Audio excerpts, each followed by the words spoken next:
বন্ধুরা, আমি সোমা বলছি, সোমা মুখার্জি। এত কষ্ট হচ্ছে ভিতরে যে হসপিটালে বসে থাকতে পারছি না। আমাদের সব ডাক্তাররা সবাই খুব ডিস্টার্বড। আজকে তো ওপিডি বন্ধ রাখা হয়েছে। তোরা জানিস সমস্ত ঘটনা শুনলাম, যা যা মানে সত্যিকারের ঘটনা, যেটা আরজি করের ভিতরের যে ডাক্তার তারা তাদের বন্ধু বান্ধব মারফত এটা ছড়িয়ে মানে এসছে আমাদের কাছে। অ্যাকচুয়ালি যেটা ঘটেছে সেটা হচ্ছে, আমি শুনে তো মানে বিশ্বাস করতেও নিজেকে কেমন লাগছে রে।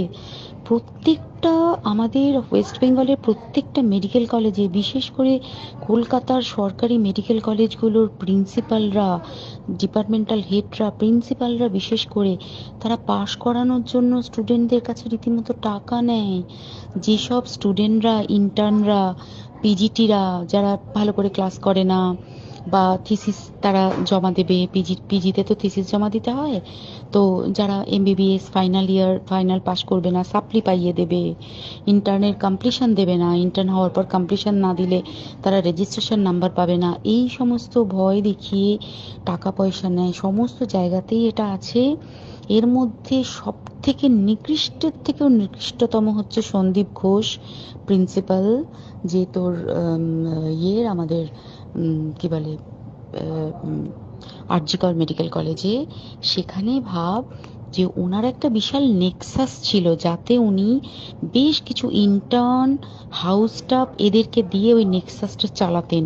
তারা ওখানে একটা সেক্স র্যাকেট চালাতো, তারা একটা ড্রাগ র্যাকেট চালাতো। ড্রাগ র্যাকেট মানে ওই যে ওটাতে বলেছে না, ড্রাগ মানে শুধু ওই হেরোইন আর ব্রাউন সুগারের ড্রাগ খাওয়া বা মদ খাওয়া নয়।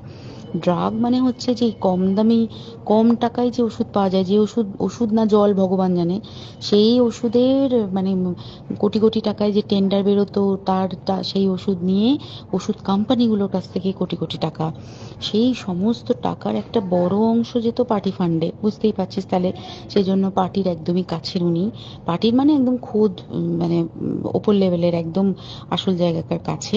তো এবার উনি এই যে নেক্সাসটা চালাতেন, তাতে রীতিমতো কোন ইন্টার্নকে উনি পাশ করাবেন, কোন পিজিটিকে উনি থিসিস কমপ্লিট করাবেন, সেগুলো সব ভয় দেখিয়ে টাকা নিতেন। আর তার হয়ে কাজ করতো ওই ইন্টার্ন হাউস স্টাফের একটা পুরো বড় নেক্সাস।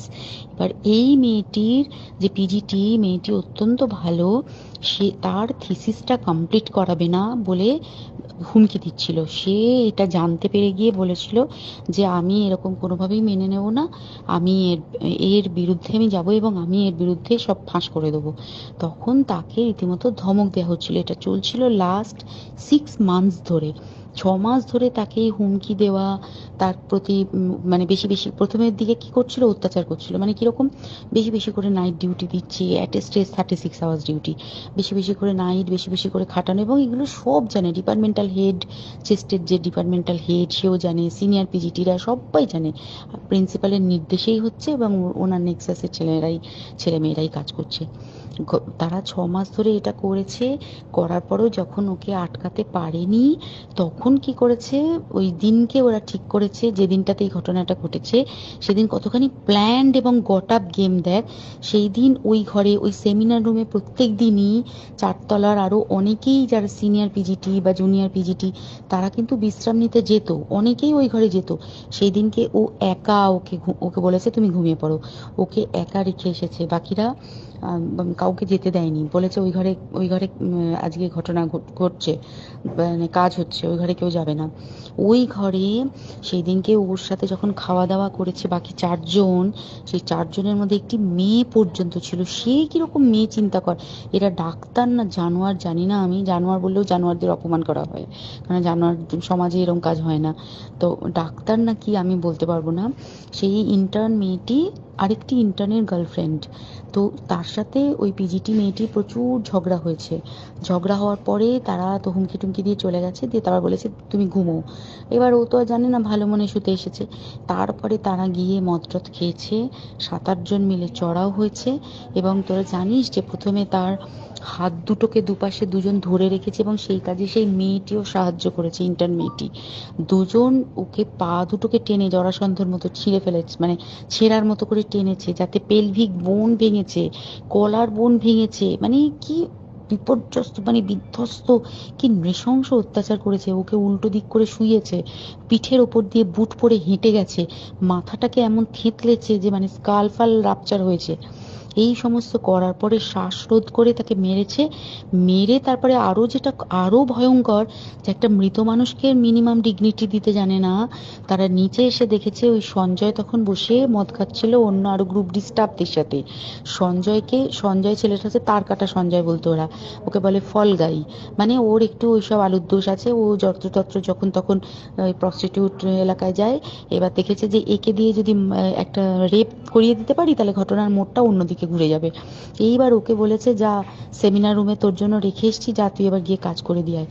ও এসে ওই ডেড বডিকে রেপ করেছে যাতে তার ভ্যাজাইনাতে সিমেন্ট পাওয়া যায়। তো এবার এই হচ্ছে, প্লিজ আমি নাম করে ফেললাম সবকিছুই। কতজন আমি যে নামগুলো পাঠিয়েছি এই সব ডাক্তাররা, এরা সব জড়িত জানিস। কিন্তু কেউ কোনো প্রমাণ নেই, প্রমাণ লোপাটের জন্য সেদিনকে ওই ইন্টার্ন এবং ডাক্তাররা যে ওইখানের যে বাথরুমটাতে হাত পা ধুয়েছে, রক্ত ধুয়েছে, সেইটাকে সাত তাড়াতাড়ি প্রমাণ লোপাটের জন্য ওই দেওয়ালকে ভেঙে দিয়ে তার মানে ওই বাথরুমের জায়গাটাকেই ভাঙতে হচ্ছে ওদের। ওখানে নাকি ওরা রুম বানাবে, কালকে দেখেছিস তোরা খবরে। আর বেশি বলতে পারছি না, মানে তোরা তো সবাই প্রোটেস্ট করিস, আমরা তো আমাদের দিক থেকে করছি, কিন্তু কিছুই হবে না। এই পোড়া দেশে কিছুই হবার নেই, শুধু ভেতরে ভেতরে গুমড়ে গুমড়ে কষ্ট পাওয়া। আর আগামী প্রজন্মের যে ডাক্তাররা বেরোবে, তারা যে ইন্টার্ন বা পিজিটি বা যাদের কাছে আমরা যাব ভবিষ্যতে, তারা কি ডাক্তার না কি আমি জানি না, কি নিয়ে তাদের কাছে আমরা যাব আর কি করেই বা আমাদের পরের প্রজন্মকে আমরা সুরক্ষিত রাখবো।